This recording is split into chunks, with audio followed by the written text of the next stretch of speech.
Olá, o Ordem do Dia de hoje vai falar das conquistas femininas ao longo da história. Mulheres em cargo de gestão e donas de empresas compartilham suas experiências. Uma entrevista especial com Kátia Boulos, presidente da Comissão da Mulher Advogada, e a peça teatral que mostra como uma convenção de trabalho pode resultar em um relacionamento amoroso. Tudo isso e muito mais a partir de agora no Ordem do Dia, programa que une a TV Cultura e a Ordem dos Advogados do Brasil, Seção São Paulo.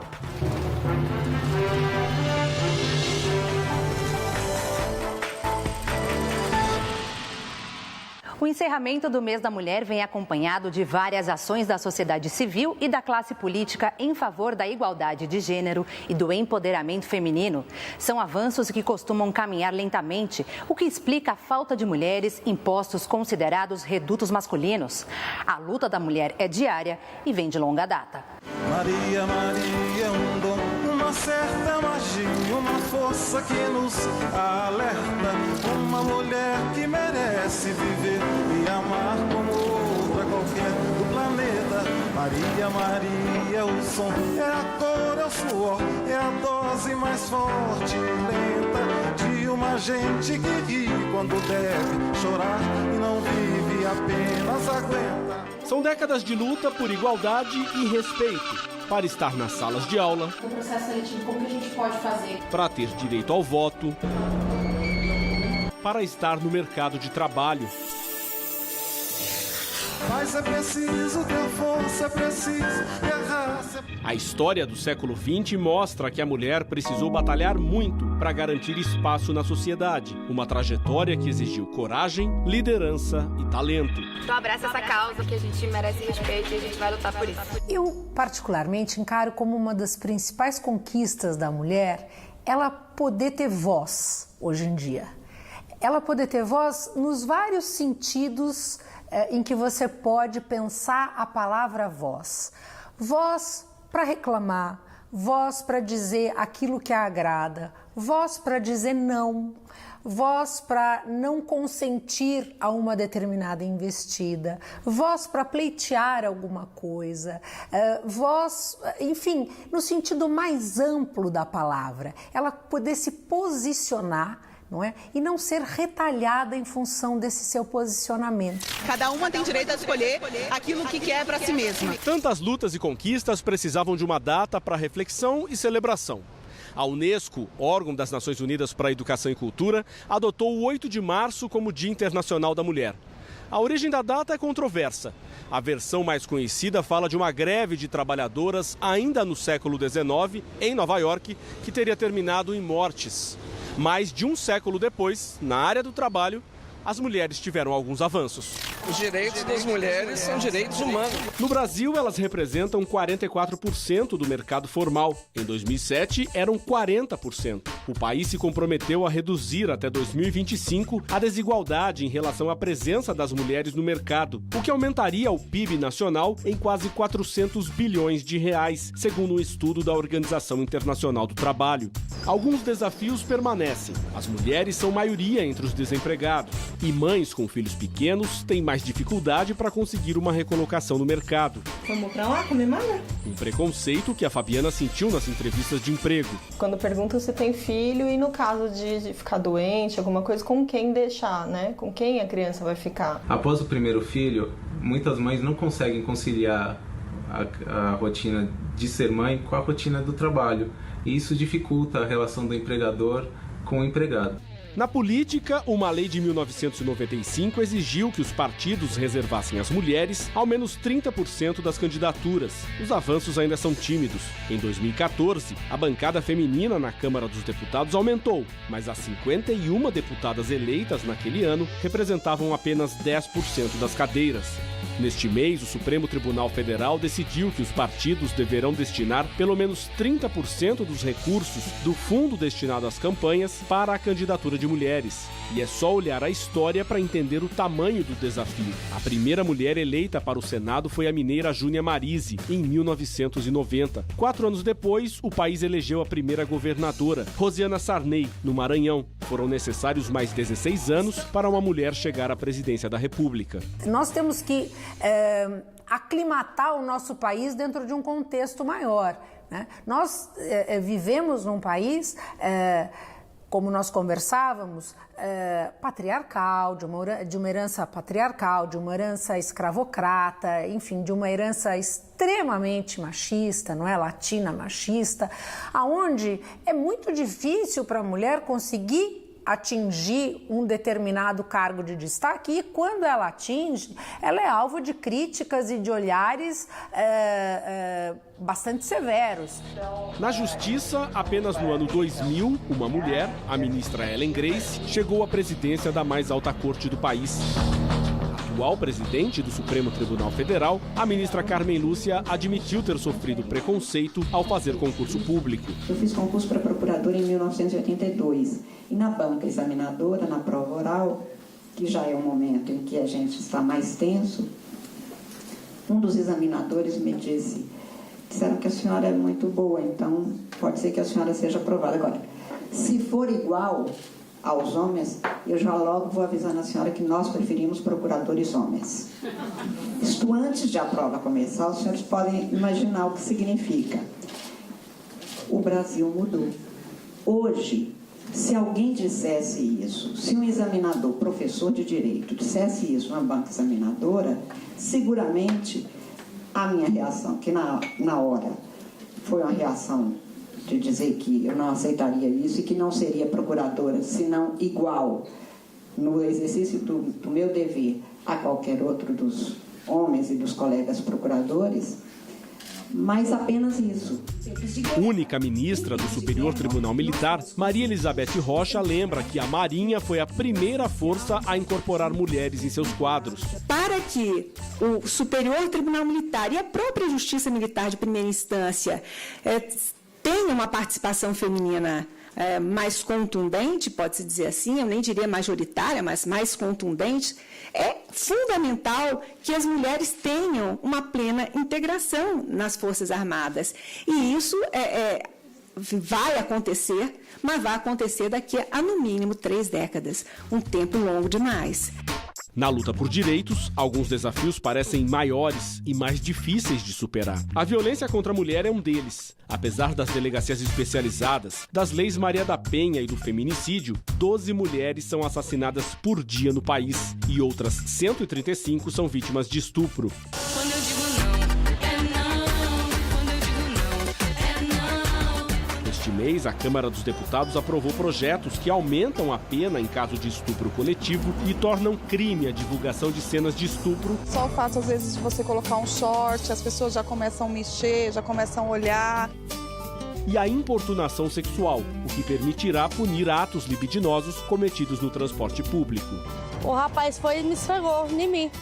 E eu fui dar um tapa na cara dele. Isso se chama cultura, isso se chama falta de aprendizado no mais amplo sentido do termo. Isso não acontece de um dia para o outro. E isso a mudança legislativa não tem o condão, oxalá tivesse, de alterar.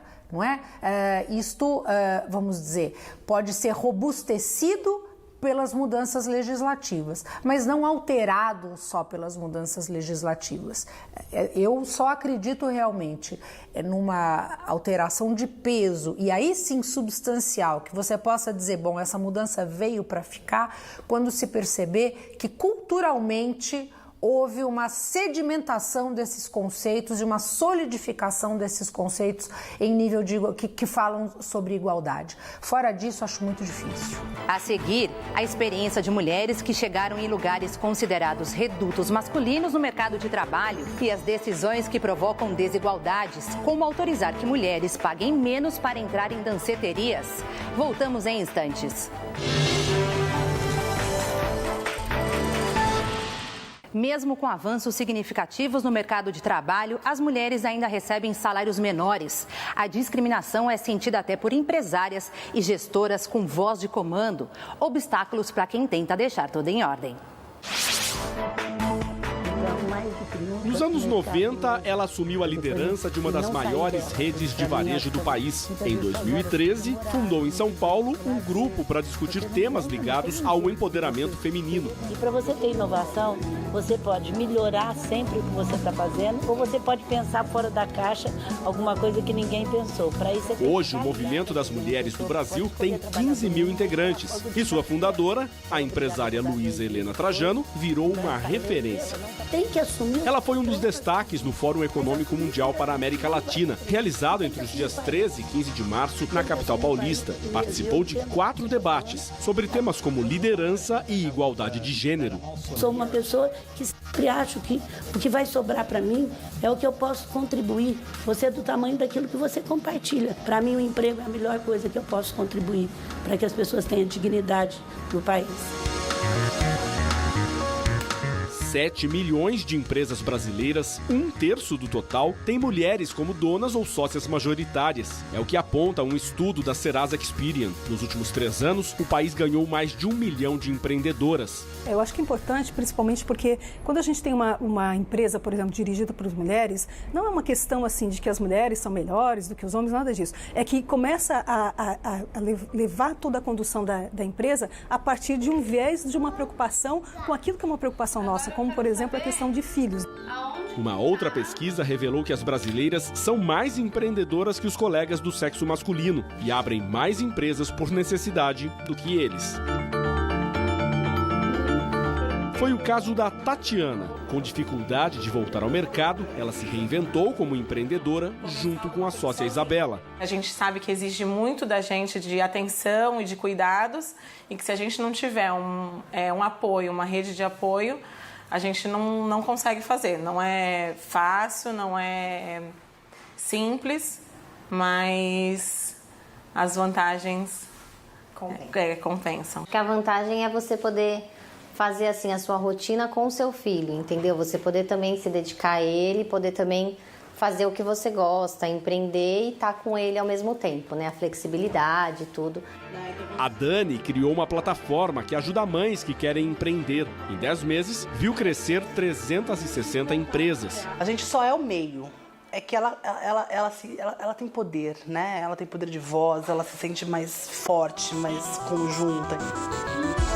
Mas quando o assunto é salário, as desigualdades resistem. Apesar dos avanços no mercado de trabalho, as mulheres ainda ganham menos que os homens, mesmo quando possuem mais tempo de estudo e qualificação. A diferença de remuneração média é de pelo menos 16%. Alguns estudos apontam índices ainda maiores. Uma pesquisa com 8 mil profissionais, realizada por um dos principais sites de empregos do país, mostrou que a desigualdade acontece em todos os cargos e níveis de escolaridade e se acentua conforme a mulher sobe na hierarquia da empresa. Quando elas ocupam cargos de presidente e diretor, recebem em média 32% menos.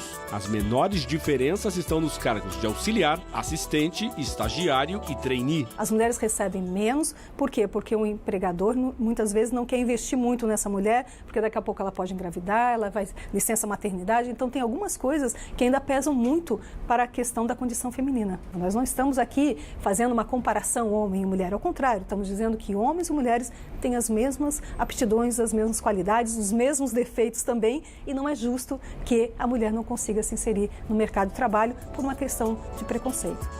Para corrigir estas distorções, a Islândia aprovou uma lei que multa as empresas e agências governamentais com mais de 25 funcionários que não obtenham a certificação especial sobre políticas de igualdade de remuneração. Foi o primeiro país a tomar uma iniciativa desse tipo. Com a reforma trabalhista, que eu faço crítica de A a Z, mas que a gente tem que reconhecer que nesse ponto, o que vai acontecer? Nós temos agora uma multa para as empresas que fazem a diferença salarial por discriminação em razão de sexo, e não só de sexo. Nós temos outros itens também importantes para a gente colocar. Mas ficando no nosso tema, que é a questão homem e mulher, então você tem hoje uma multa. O que é importante é um passo, mas eu ainda faço uma crítica, porque é uma multa muito pequena. Significa dizer que naquele risco empresarial ainda vale a pena você simplesmente pagar o salário diferente. Porque se, de novo, a mulher reclamar, se provar, se não fizer um acordo, tem que pagar a diferença e uma multa muito pequena. Então deveria acontecer como tem acontecido na Europa, de você trabalhar com multas altíssimas para desestimular essa diferença de tratamento.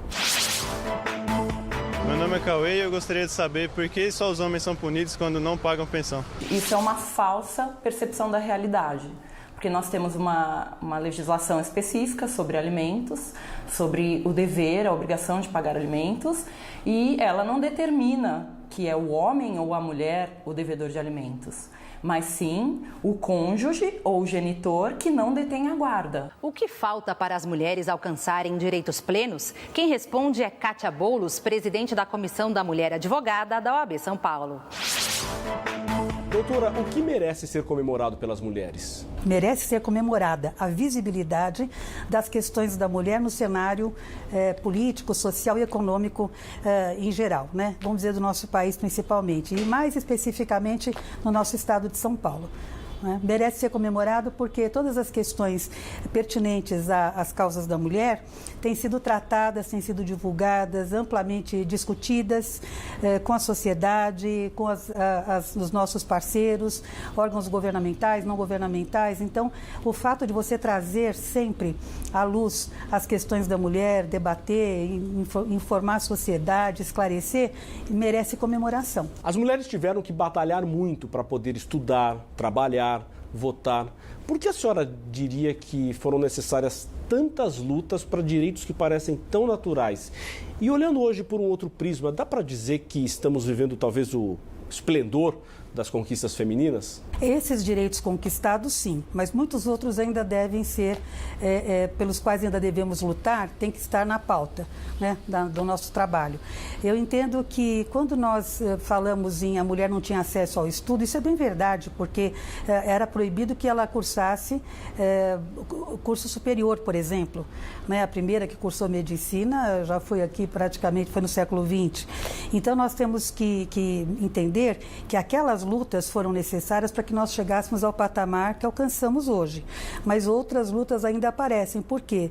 Mesmo com a divulgação pelos meios todos aí de comunicação, o acesso às informações. Queria que a senhora aproveitasse e falasse dos trabalhos que a comissão vem desenvolvendo, trabalhos que são muito importantes para a sociedade. Na OAB, a Comissão da Mulher Advogada, um projeto espetacular que nós temos, que é o Reflexão, Conscientização e Ação em todas as áreas de interesse, né, da mulher e, por que não dizer, da sociedade. Né? Então, a questão da violência, a questão da cidadania e educação familiar, os direitos trabalhistas, os assuntos internacionais. Em todas as esferas, nós temos 11 coordenadorias temáticas. Né? Em todas elas nós trabalhamos e trabalhamos de uma forma bastante positiva, capilarizada por todo o Estado, né? Por meio das nossas 23 coordenadorias regionais, abrangendo 235 subseções. Então, essa capilarização é fantástica. Os espaços de poder ainda são predominantemente masculinos. A senhora diria que nestes espaços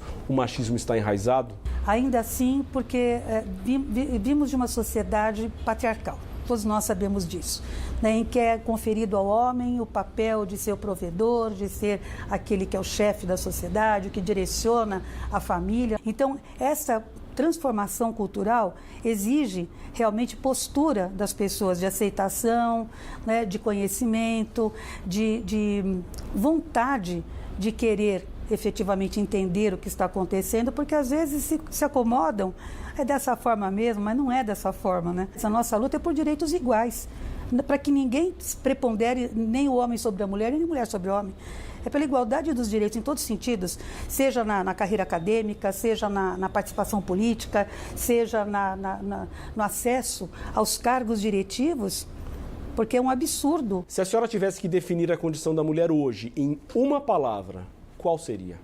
Respeito. Oi, meu nome é Jéssica e eu gostaria de saber se as empresas com mulheres no comando são menos corruptas? Essa ideia veio de muitas pesquisas que estão sendo feitas, né? Então, isso começou com a questão política, porque eles começaram a estudar o perfil da mulher e do homem. E realmente há muitas diferenças no perfil, mesmo porque isso vem da cultura, da criação.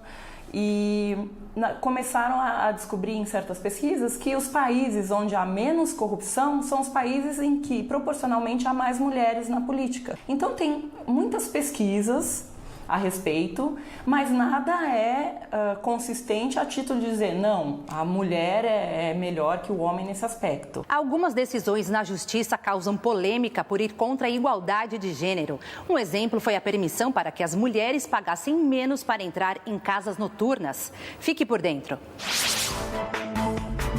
Em agosto do ano passado, a Justiça de São Paulo autorizou a cobrança de preços diferentes entre homens e mulheres na entrada de casas noturnas de todo o estado. No mês anterior, o Ministério Público havia considerado abusivo o pagamento diferenciado com o argumento de que a mulher ficaria em uma situação de inferioridade. Onde nós vivemos já está ruim.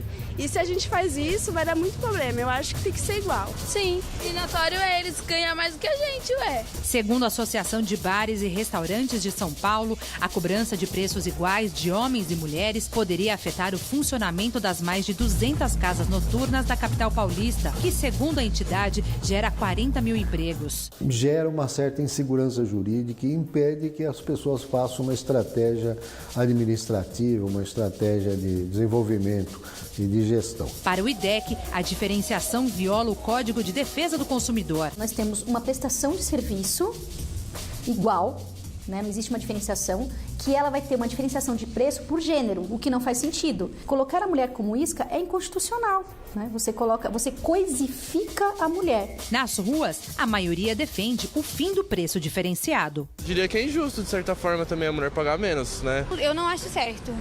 Inclusão social. Eu acho que é direitos iguais. Se as mulheres tanto brigam para ter direitos iguais. Em instantes, o comentário do presidente da OAB São Paulo sobre o tema conquistas femininas.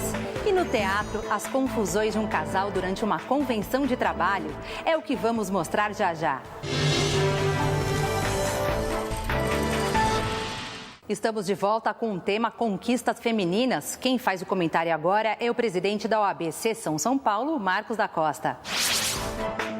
Ano após ano, somam-se os esforços em torno da igualdade de direitos civis, políticos e sociais das mulheres, nas mesmas condições asseguradas dos homens. É visível o ganho à medida que novas iniciativas se apresentam, seja no Brasil ou em outros países do mundo. Apesar das conquistas, o cenário ainda está longe do ideal.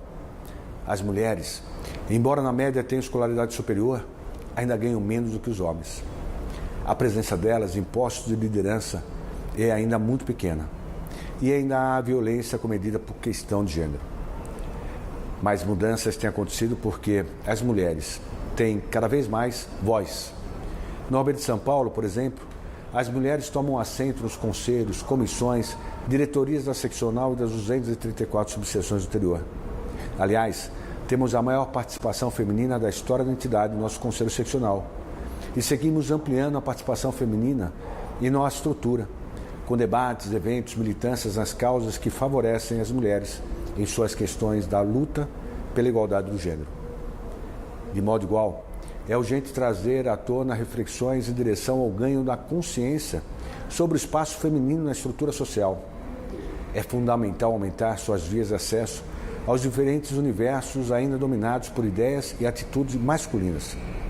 No Brasil, acentuadamente machista, precisamos como nunca das luzes, da inteligência e da capacidade única da mulher em defesa da dignidade humana. Imagine participar de convenções anuais de trabalho e tirar dali um relacionamento amoroso? Essa possibilidade aparece na comédia romântica Que Tal Nós Dois, em cartaz no Teatro Folha, em São Paulo.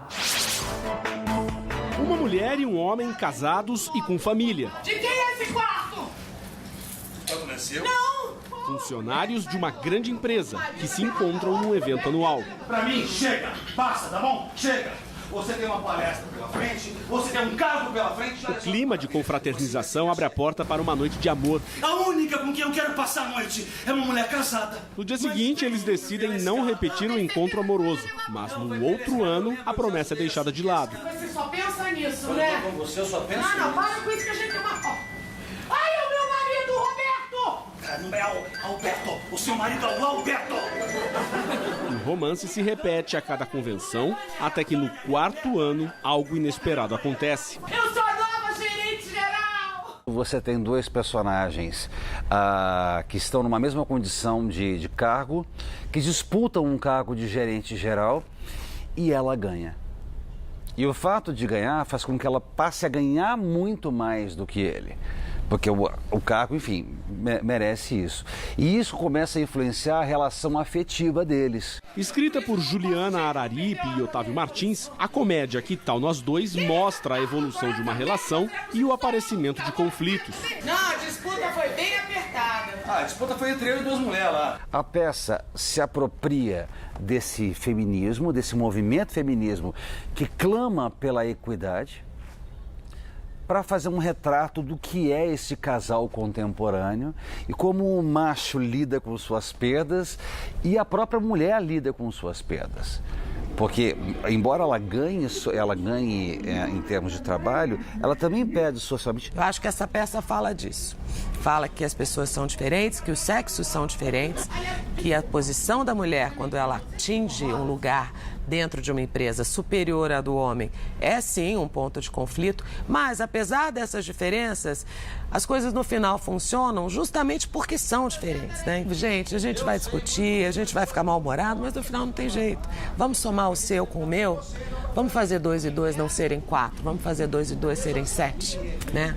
Através de uma ótica bem humorada. É claro que eles iam ser obrigados a dar vaga para uma mulher. Afinal de contas, nunca tiveram uma executiva de alto cargo. Fazer o quê? Dirigida por Isser Coric, a peça segue em cartaz até 29 de abril, às sextas, sábados e domingos. Ingressos custam a partir de R$40. Se mordendo todo de inveja, devorando o cotovelo de tanta inveja de mim. O Teatro Folha fica no shopping Pátio Higienópolis, em São Paulo. Não, nossa, que quanta gente incompetente, que absurdo. E aqui termina essa edição do Ordem do Dia. Marcamos um novo encontro para a semana que vem, sempre com um tema diferente. Este programa é feito em parceria entre a TV Cultura e a Ordem dos Advogados do Brasil, Seção São Paulo. Tchau, boa semana.